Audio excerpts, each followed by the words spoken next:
तो आज मैं आपको एक कथा सुना रहा हूं, सीधी कमर करके बैठे। काशी नगर में एक ब्राह्मण रहते हैं मृकुंडी, उनकी संतान नहीं है। और जब भी अगर आपको कोई कष्ट हो तो आप शिव के शरण में जरूर जाएं। वो शिव की आराधना करते हैं और शिव ने एक ऑप्शन रख दिए, मैं तुम्हें संतान दूंगा, लेकिन एक दूंगा 100 साल वाली जो थोड़ी मंद बुद्धि होगी, और एक दूंगा 16 साल वाली जो बहुत तीव्र बुद्धि होगी। कौन सी वाली संतान चाहिए? अगर आपसे ये ऑप्शन पूछा जाए तो कौन सी वाली लेंगे? 100 वाली? जी आप तो 16 बोल रहे हैं, पीछे वाले कह रहे हैं 100 वाली चले। कौन सी वाली? 16 वाली। अच्छा, आप लोगों में से कौन कौन है जो 200 साल जीना चाहते हैं? कुछ बच्चों ने उठाया, बोले हम 200 साल। अच्छा, कौन कौन जो 100 साल जीना चाहते हैं? हाँ, पीछे पीछे वो आदरणीय ने उठाए। हाँ, 100 साल। कौन है जो 80 साल जीना चाहते हैं? वो लाल टी शर्ट वाले आदरणीय। कौन है जो 70 साल में?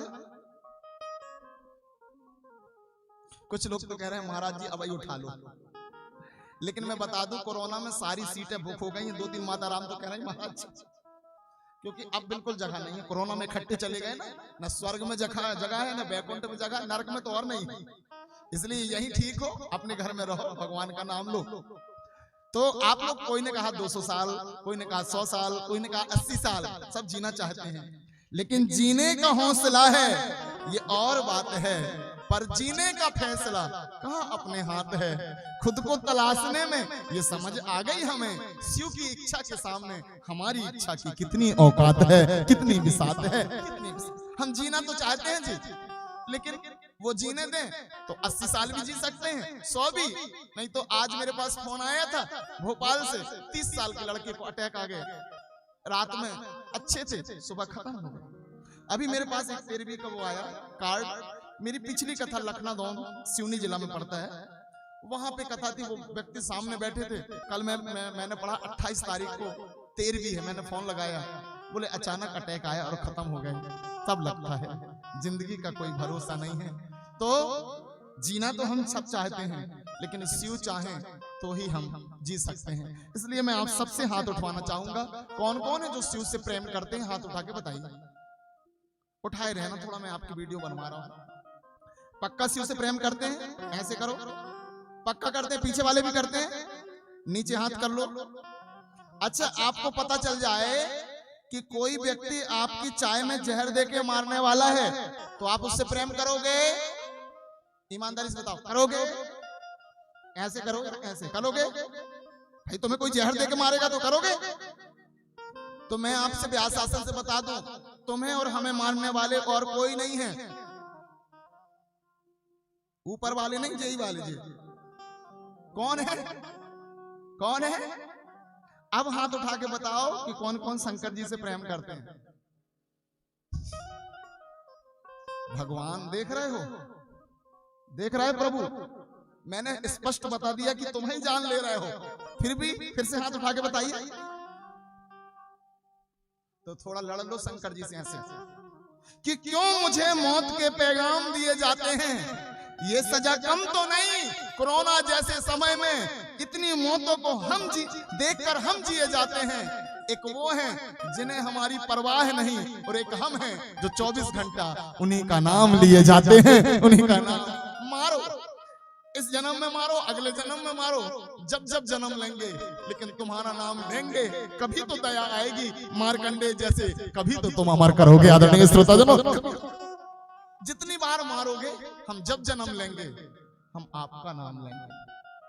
मार्कंडेय जी को पता चला कि 16 साल में तुम्हारी प्राण निकल जाएंगे। एक बात बताऊं, शिव की पूजन करने लगे।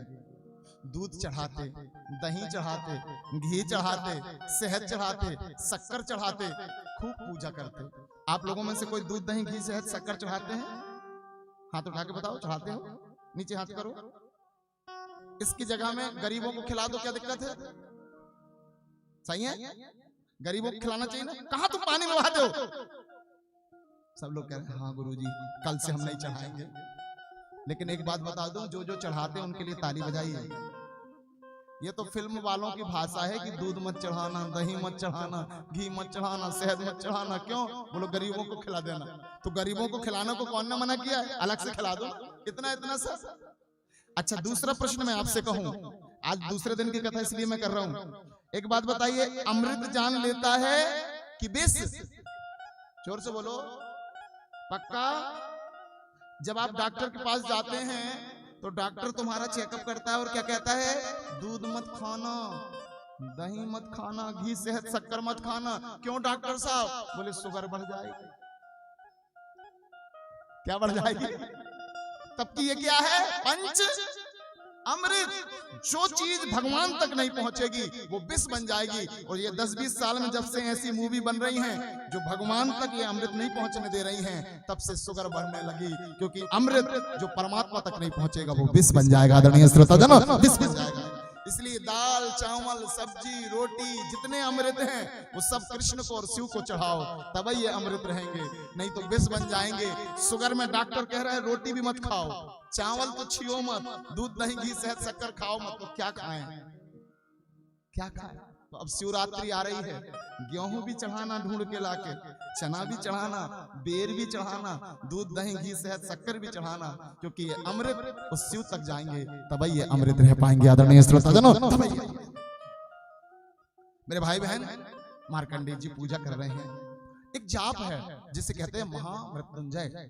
त्रयंबकम जजामहे सुगंधिम पुष्टिवर्धनम उर्वारुकमिव बंधना मृत्युर्मुक्षीयमामृता।